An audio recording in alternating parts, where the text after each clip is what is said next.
Marcus Wade was 39 years old, a structural engineer who built things designed to outlast the people who paid for them. He drove an 8-year-old work truck. He wore the same steel toes he had owned for 3 winters because the leather still held. On a Tuesday evening in late September, he came home from a 14-month bridge project in West Texas to find 2 suitcases on the porch and a man's coat hanging in his front hall closet. His wife was waiting at the kitchen island with a folder and a sentence she had clearly rehearsed in the bathroom mirror. She told him she had upgraded.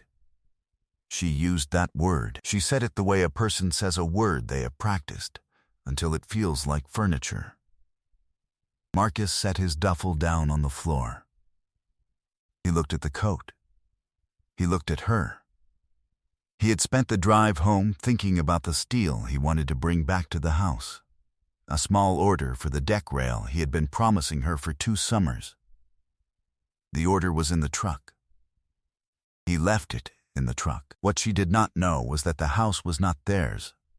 The deed had never been changed, and the man whose coat was in the closet had borrowed something from her that she had no legal right to give. Marcus would not say any of this that night. He would not say much of anything that night. What he would do slowly, over the 18 months that followed, would cost her exactly what she had spent. Before we jump into the story, comment where in the world you are watching from, and subscribe, because tomorrow's story is one you need to hear. The kitchen smelled like the candle she had lit before he came in. Vanilla, and something faintly chemical underneath. Marcus had bought that candle for her in 2019, the first Christmas after they moved in. He had not realized she still burned it. Marcus had spent the last 15 years building things. He had come up through a union local, taken his PE exam at 28, and started his own small structural firm by 33. He drove a 2017 F-150 with a dented tailgate. He wore Carhartts that were faded at the knees and the exact pattern of a man who kneels to read shop drawings. Every morning, on every job site he had ever run, he poured a thermos of black coffee at 4:45 and drank it standing up by the truck while he reviewed the day's sequencing. He was the kind of man who, when the framers were a day behind, simply added a day to his own schedule and did not mention it. When he met Danielle, he was finishing a parking structure outside Dallas. She had been working the front desk at a hotel where his client put him up. She had told him, on their 3rd date, that she wanted to be the kind of woman whose life felt designed. He had thought then that he could build that for her. He had wired her first office on weekends for free, the year she opened her real estate licensing prep service. He had taken a 30-day per diem contract in Louisiana to cover the down payment on her Lexus the year her business slowed. He had co-signed the lease on the office space she eventually let lapse. What he did not know, the night he set his duffel down in the kitchen, was that Danielle had spent the last 14 months he was in West Texas using a power of attorney he had signed before the bridge project began. She had used it on the house. She walked into the kitchen carrying a paper folder. She was dressed the way people dress for an outcome they believe is already decided, a soft cream blouse, her hair done in the style she wore for closings. She placed the folder on the island between them, square to the edge, the way she placed listings in front of clients. "I've been honest with myself. Finally," she said. "And I think you deserve honesty too." Marcus said nothing. He had heard the phrase she used. He had heard the small lift in the second half of the sentence, the part she had practiced. "I've met someone," she said. "Trevor. He's a developer. He's putting together something significant out near Frisco. And the truth is, Marcus, he sees me at a level you've never quite been able to reach. I don't say that to hurt you. I say it because I owe you the truth. You're a good man. You're not a building. You're a foundation. and I need to live in the building." Marcus looked at the folder. He looked at the coat in the hall. "You upgraded," he said. "That's not how I would put it, but yes. Whose coat is in the hall?" "His. He'll be back tomorrow with the rest of his things. I'd like you to be gone by then. I've been generous. I've put your clothes in the suitcases. The locksmith comes Friday." He noticed, in that moment, the way she said "the locksmith comes Friday," the small assumption embedded in "the" and not "a." The locksmith had already been scheduled. The decision was 8 days old, at least. He filed that away the way he filed everything. Quietly, without announcing what it meant. "You should know," she said. "I had the equity drawn out. Last month. The HELOC. I used it to invest with Trevor. His project is going to be cleared by the city in December, and once that happens, it'll triple. I'm telling you because I want this to be clean. The money was ours, Marcus. I just deployed it more usefully than you would have." He did not throw the folder. He did not turn it over to see what was inside. He did not ask which bank or which amount, although he wanted to know both. He set his palms flat on the granite of the kitchen island and breathed through his nose once. The same controlled breath he had taken on every job site where a subcontractor had told him something that was about to cost him money he had not budgeted. "I'll need to review this," he said. "That's all you have to say?" "That's all I have to say tonight." He picked up his duffel. He walked to the hall. He took his work jacket off the hook he had installed himself the weekend they moved in. He left the coat that was not his hanging where it was. He drove to his Aunt Loretta's house in Oak Cliff. He did not turn on the radio. He went the long way, on Singleton, the way he had gone when he was 22, and didn't know yet what he wanted to do with his life. When he pulled up, Loretta was on the porch with her cardigan and her glass of iced tea. She did not ask. She got up. She brought out a second chair. "You eat?" she said. "No, ma'am." "All right, then." 3 weeks earlier, before any of it, Marcus had been in a trailer on the West Texas job site, going over the punch list for the bridge with the resident engineer for the state. The engineer was a woman named Celestine Pratt, 58, silver-haired, small. She had worked 32 years for the state and had supervised every major span built west of the I-35 corridor for the last 2 decades. She had taken to Marcus the way some older women take to younger men who do not waste their time, completely, and without comment. "Your wife called the office," Celestine had said, looking at the punch list and not at him. "She wanted to know your completion date. Said it was for tax planning." Marcus had looked up. "I told her February." "Which is what you told me last month." Celestine had not looked up. "You told me last week your completion date was January 14th. He had been quiet for a moment. "I don't tell my wife my dates, Celestine. I know you don't," she had said. She had not said anything more. He had filed that away too. He had told himself, on the drive back to the motel, that there were 100 reasons a person might check on someone's completion date. He had told himself he was being unfair. He had extended his wife the benefit of the doubt because that was what he did, with everyone, until the day he stopped doing it. That was what Danielle had not understood.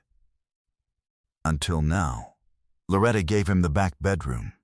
He slept 4 hours.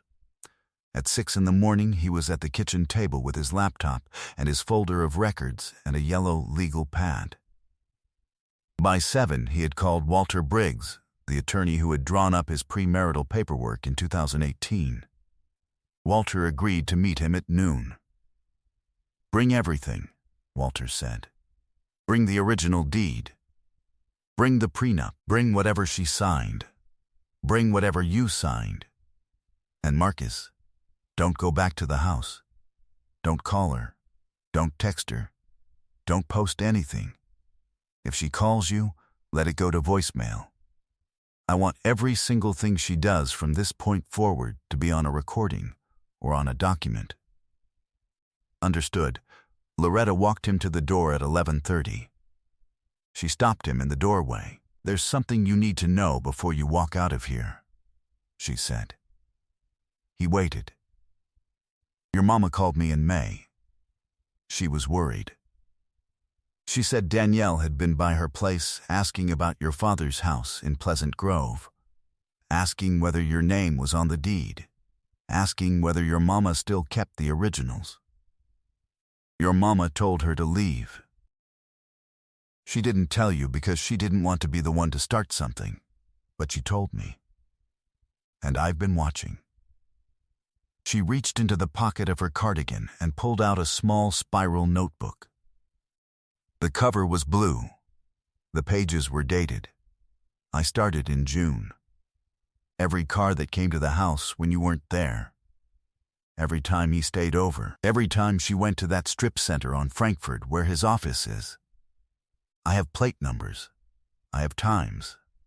I have the name of the man at the registrar's office she's been talking to about the deed change. His name is Burton McAfee, and he is in real trouble at his job, and he's been in real trouble for some time." Marcus took the notebook. He turned to the first page. "How long, Aunt Lo? Since she asked your mama about the deed. Why didn't you say anything?" "Because you were on the bridge," she said, "and a man on a bridge needs to be thinking about the bridge." He looked at her for a long time. Then he put the notebook in the inside pocket of his jacket. He walked to his truck. He drove to Walter's office. Walter Briggs was 61 and had been practicing family and property law in Dallas County for 34 years. His office was on the 14th floor of a building on Ross Avenue. The conference room had a long table, neutral walls, and a window that looked out at the bank tower across the street. Walter laid the documents out the way Marcus laid out shop drawings on a site trailer table. The original deed, dated 2016, in Marcus's name only, purchased 2 years before the marriage. The prenuptial agreement, signed by both parties in 2018, specifying that the house remained separate property.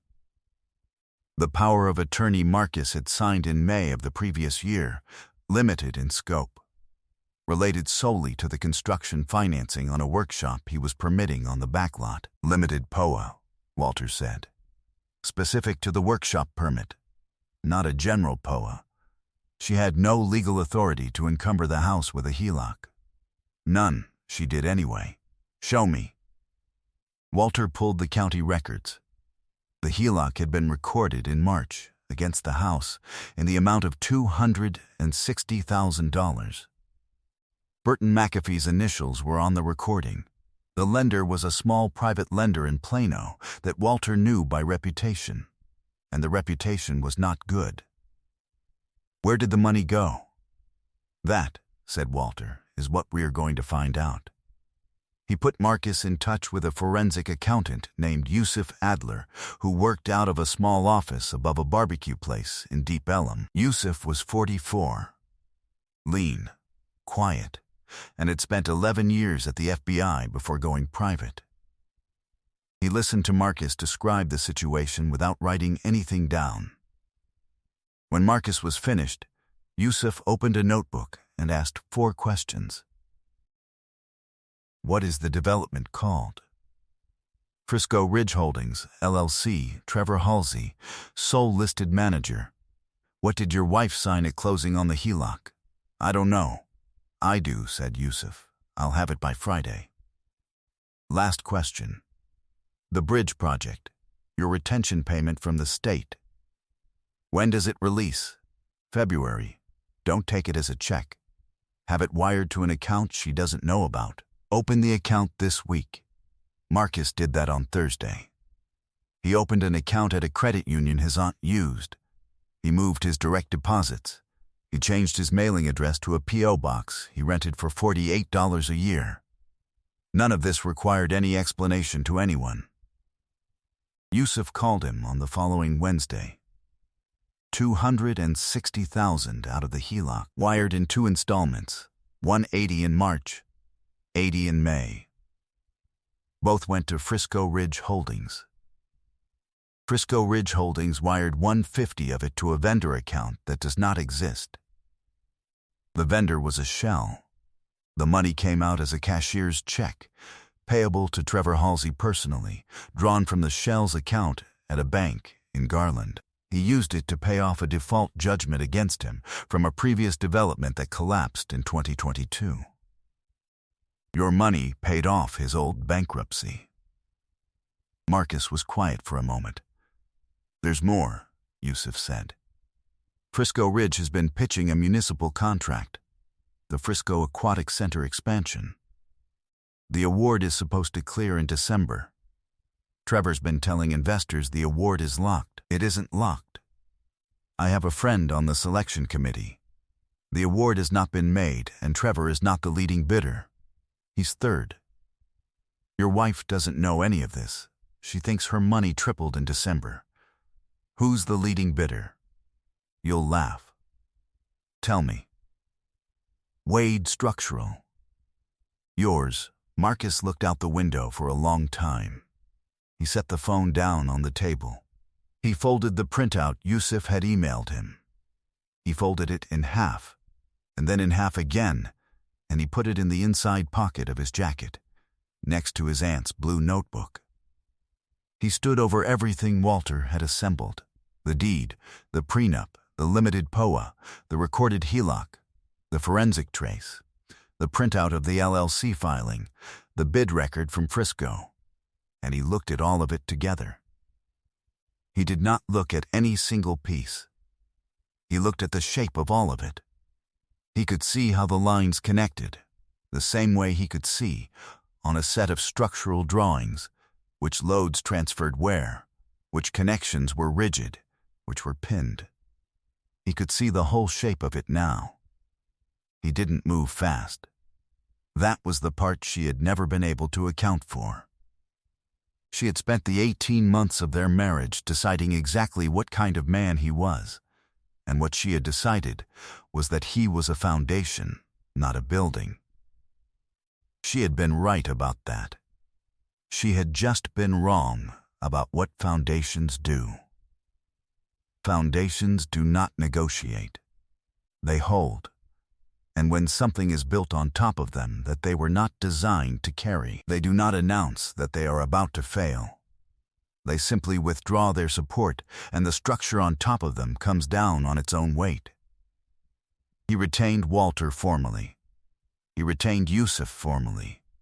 He had Walter file, quietly, in early November, a civil action for fraud against Danielle Wade and against Frisco Ridge Holdings, and against Trevor Halsey personally. The filing was sealed at Walter's request, on grounds of an active forensic investigation. None of the defendants were yet served. In early December, Wade Structural was formally awarded the Frisco Aquatic Center contract. The award was announced at a city council meeting on the second Tuesday of the month. Marcus did not attend. He sent his project manager. The notice went up on the city's website at 8 in the morning. By 8:30, his phone had 2 missed calls from Danielle. He let them go. He did not return them. She called again on the 3rd day. Her second voicemail was different. The softness had tightened. She mentioned legal matters. She mentioned that she had heard things, that she hoped he was not putting himself in a difficult position, that Trevor's attorney was the kind of person you did not want to be on the wrong side of. She said it the way a person says a thing she is trying to make true by saying it. He listened to the voicemail twice, not because it upset him, because he wanted to note carefully how fast she had moved from softness to pressure. He wanted to remember the exact shape of it. He had Walter call her attorney on the 4th day. Walter's voice on the call was even and cooperative. He said he thought the parties could resolve this without it going to a public proceeding. Danielle's attorney agreed to a settlement meeting before the end of the month. The meeting was scheduled for the 29th of December, in Walter's conference room. Trevor Halsey and his counsel were also invited, because the civil action named him personally. Marcus ended the planning call. Loretta was watching him from across the table. "She thinks this is already over," Marcus said. Loretta said nothing. She refilled his coffee. Marcus arrived 40 minutes early. He liked it that way. On any job site, the foreman who arrived last was already behind.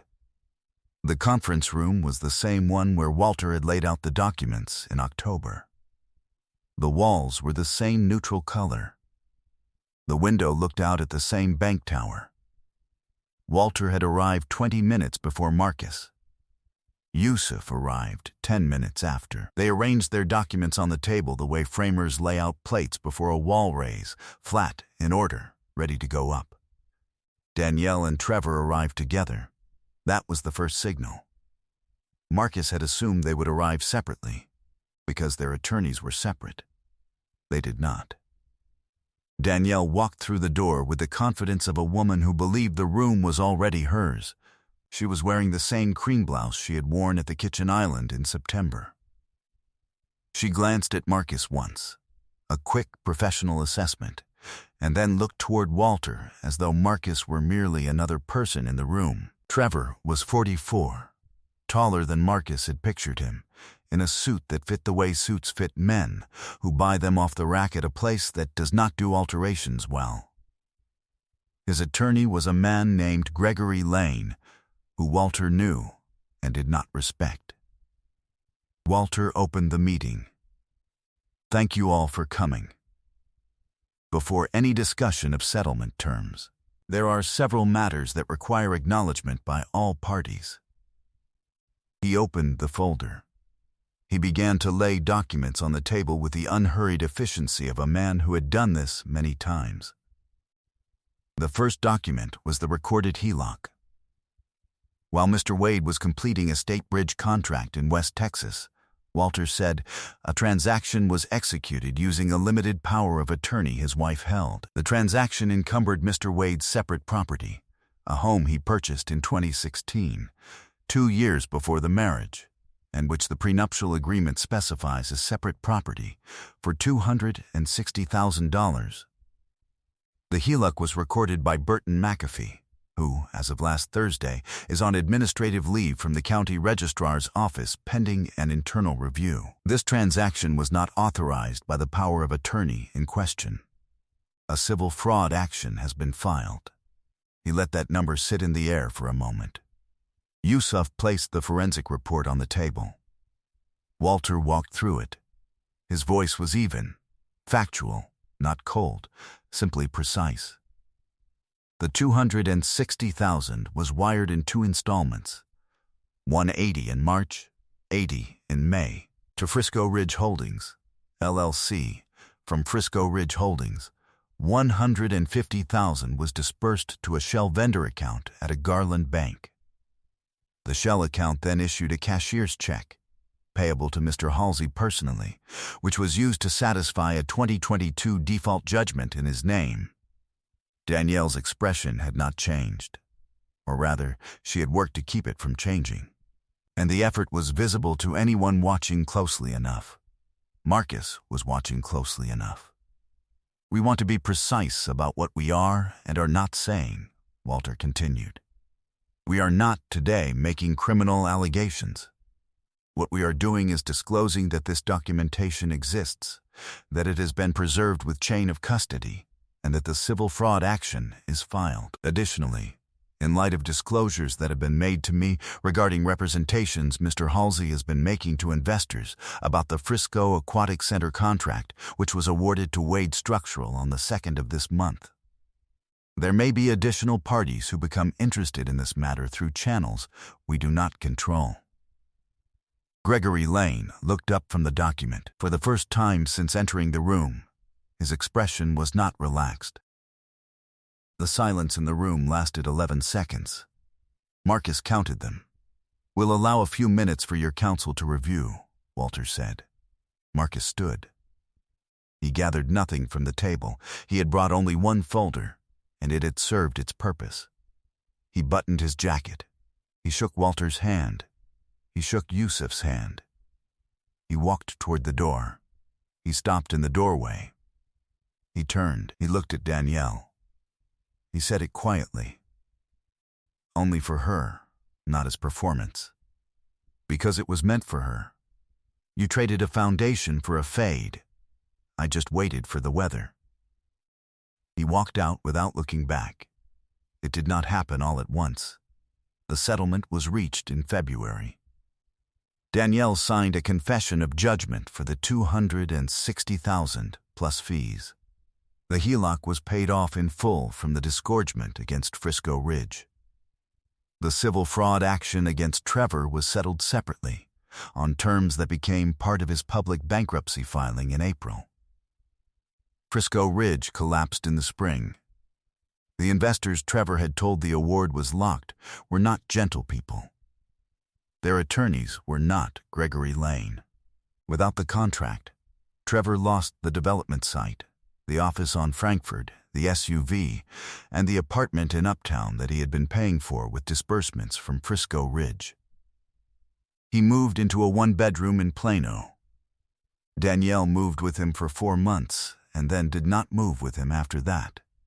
By the following August, 8 months after the meeting, Danielle was working the front desk at a hotel on the north side. It was the same chain she had worked at when she met Marcus. She had been calling Trevor for weeks by then. He had stopped answering by the 3rd week. She had driven to the Plano apartment twice. The second time, the lock had been changed. Marcus did not know any of this in real time. He learned pieces of it later, the way you learn the back end of any story, in fragments from people who had been adjacent to it. Wade Structural completed the Aquatic Center on time in October of the following year. The contract led to 2 more municipal awards in the spring. Marcus hired 6 more people. He moved into a small office above a print shop on Greenville Avenue. He answered every call the same day. He gave accurate timelines and hit them. On a Saturday evening in the November after the Aquatic Center opened, Marcus walked the site one more time before turning the keys over. The pool was full. The lights were on. A family with 3 children was using the lap lanes. Marcus stood in the mechanical room and listened to the pump cycle the way other men listen to music. The seal was good. The flow was even. He locked the room. He walked out to the parking lot. The truck was the same truck. The boots were a new pair. The old ones had finally given out in August, and he had retired them onto the shelf in his aunt's garage, next to a small blue spiral notebook she had never asked him to return. He drove home along Singleton, the long way, the way he had gone the first night. He went inside. He turned out the light. I hope you enjoyed that one. Be sure to like the video and subscribe so you don't miss the next story. I've picked out 2 more for you that I think you'll really like.